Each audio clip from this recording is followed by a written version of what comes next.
बंधुओं, अकेला आदमी है ना पाप नहीं कर सकता। अकेला आदमी पूजा कर सकता है, धर्म कर सकता है, मंत्र जप सकता है, पर पाप अकेला नहीं कर सकता। पाप में सहभागी होता है कल पुरुष। कभी न कभी कोई न कोई कल पुरुष आपके जीवन में आया होगा, उसने काला विचार आपको दिया होगा। हस्तिनापुर में दया धर्म का राज्य चलता था, वहां पर शिकारी बन गए परीक्षित महाराज। और शिकारी का धर्म कुछ नहीं होता है, उसके सामने जो आया हंसता खेलता उसी को शिकार करना शिकारी है।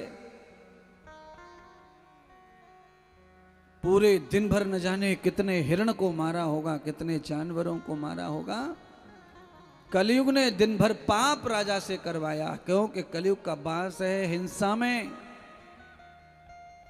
जो हिंसा फैलाते हैं वो कलयुग के थपेड़े खा रहे हैं, और जो हिंसा को अहिंसा बनाता है वो सतयुग को आगे बढ़ा रहा है।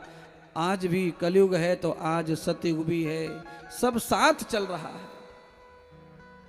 अगर इंसान चलता है तो उसकी परछाई भी साथ साथ चलती है। परछाई के पैर नहीं होते मस्तराम जी, इंसान के पैरों से परछाई चलती है। ऐसे ही इंसान के ही जीवन से धर्म अधर्म दोनों चलते हैं। उनके भी अपने पैर नहीं है, वह भी इंसान के पैरों पर ही खड़े हैं। इंसान धर्म को गिरा सकता है, अधर्म को बना सकता है। अधर्म को गिरा सकता है, धर्म को बना सकता है। इसलिए भगवान कृष्ण कहते हैं धर्म संस्थापना अर्थाय, मेरा आगमन मानव के रूप में ही होता है। धर्म के अंग हैं, धर्म के पैर भी बताए हैं शास्त्रों में। धर्म अर्थ काम मोक्ष, ये पुरुषार्थ धर्म के पैर है। दान सेवा दया भक्ति। कलयुग आया, सब चीजें धीरे धीरे खत्म हो रही हैं। सेवा का भाव खत्म हो गया, माता पिता बूढ़े बुजुर्ग परेशान घूम रहे हैं। सेवा का भाव खत्म हो गया, बुजुर्गों के लिए स्थान अच्छे नहीं बचे हैं। अब सब रास्ता ढूंढ रहे हैं, जगह ढूंढ रहे हैं कहीं मिल जाए। कितनी माताएं रोती बिलकती रोज वृंदावन आती हैं, कभी यहाँ कभी वहाँ कभी यहाँ। कोई टिकने देता, कोई भगा देता, कोई रोटी खिला देता, कोई सुला देता। कैसा जीवन बना दिया है। औलाद है, बहू है, बेटा है, मकान है, खेती है, कल्याण है, पर केवल श्रद्धा नहीं है, प्यार नहीं है, आस्था नहीं है, धर्म नहीं है, रिश्तों में कुछ बचाया नहीं है। इस कारण ये बुरी गति हो रही है, दुर्गति बनी है। क्यों? कुछ गलती बच्चों की, कुछ बूढ़े माता पिता की। पेड़ बबूल का लगाया है और फल आम की इच्छा। कई माता पिता अच्छा ज्ञान अच्छे संस्कार भी औलाद को दिए, फिर भी औलाद नतभंग हो गई। पत्नी ऐसे घर की आ गई कि बेटे को बलि का बकरा बना दिया।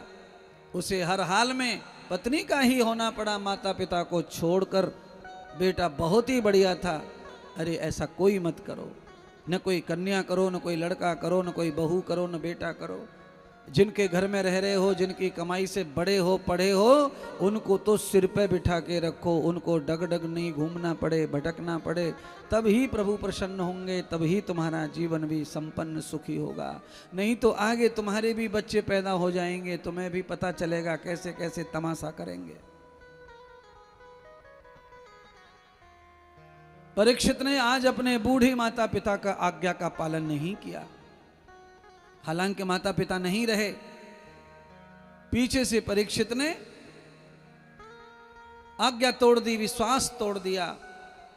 अपनी प्रजा का पालन करने की जगह शिकार में चले गए, क्योंकि संग गलत हो गया, कल पुरुष का संग हो गया। इसीलिए ज्ञानी कहते हैं कि दुर्जन आदमी चाहे सोना दे तुमको, फिर भी उसके साथ मित्रता मत करो। वो न जाने कब तुम्हारे को घात पहुंचा देगा, कब ज्यादा लात मार देगा, कब तुम्हें धकेल देगा संसार में।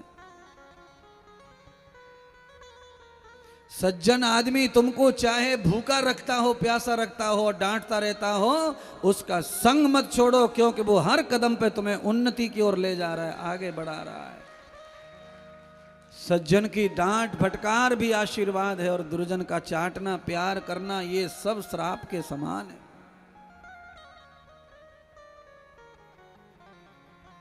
गाय से चटवा लो अनेक फायदे मिलेंगे शरीर को, और कुत्ते से चटवा लो अनेक बीमारी मिलेंगी शरीर को। दोनों ही चाटते हैं अपने सेवा करने वाले को। कुत्ता कितना विष उगलता है, लोग दवा देके इंजेक्शन देके उसको विष को खत्म कर लेते हैं पालने वाले, फिर भी कुत्ते की लार तो उसका स्वाभाविक रहेगा, वो कभी नहीं बदलेगा। आप निलाओ दुलाओ अच्छा खिलाओ पिलाओ, पर उसकी बॉडी जो बनी है वो वही करेगी।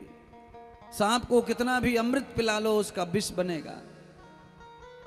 मच्छर को कितना भी प्यार दे लो, हाथ में लेकर के पुचकी मार लो, पर मौका पड़ते ही काटेगा, क्योंकि उनका स्वभाव वैसा है, उनकी दिनचर्या वही है।